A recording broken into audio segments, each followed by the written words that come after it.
கோபத்திலையும் பயத்திலையும் விடாம திரும்ப திரும்ப அந்த நாய்க்குட்டிகளை பார்த்து குலைச்சுக்கிட்டே இருந்தது. அந்த நாய்க்குட்டிகளும் இந்த நாயை பார்த்து குலைச்சுக்கிட்டே இருந்துச்சுங்க. இந்த நாய் விடாம கத்திக்கிட்டு இருந்ததுனால மயக்கம் போட்டு விழுந்துடுச்சு.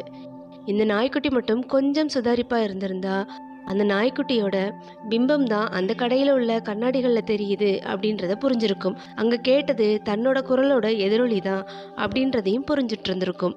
சூழ்நிலையை புரிஞ்சுக்காத இந்த நாய் அதோட நேரத்தை வீணாக்கி அங்கேயே மயக்கம் போட்டு விழுந்துடுச்சு. இவ்வளவுதாங்க கதை. இந்த கதையில இருந்து நம்ம என்ன தெரிஞ்சுக்கிட்டோம் அப்படின்னா, நாமளும் சில நேரங்கள்ல சூழ்நிலை என்னன்றதை புரிஞ்சுக்காம தடுமாற்றத்துல வேற வேற முடிவுகள் எடுத்து நம்மளோட முயற்சி எல்லாத்தையும் வீணடிச்சிடுவோம். சில நேரங்கள்ல இந்த கண்ணாடி மாதிரி தான் இந்த உலகமும் இருக்கு.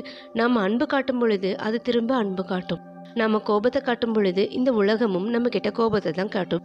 அதனால நம்ம என்ன கொடுக்குறோமோ அதுதான் நமக்கு திரும்பி வரும் அப்படின்றத மனசுல வச்சுக்கிட்டு தான் நாம செயல்படணும்.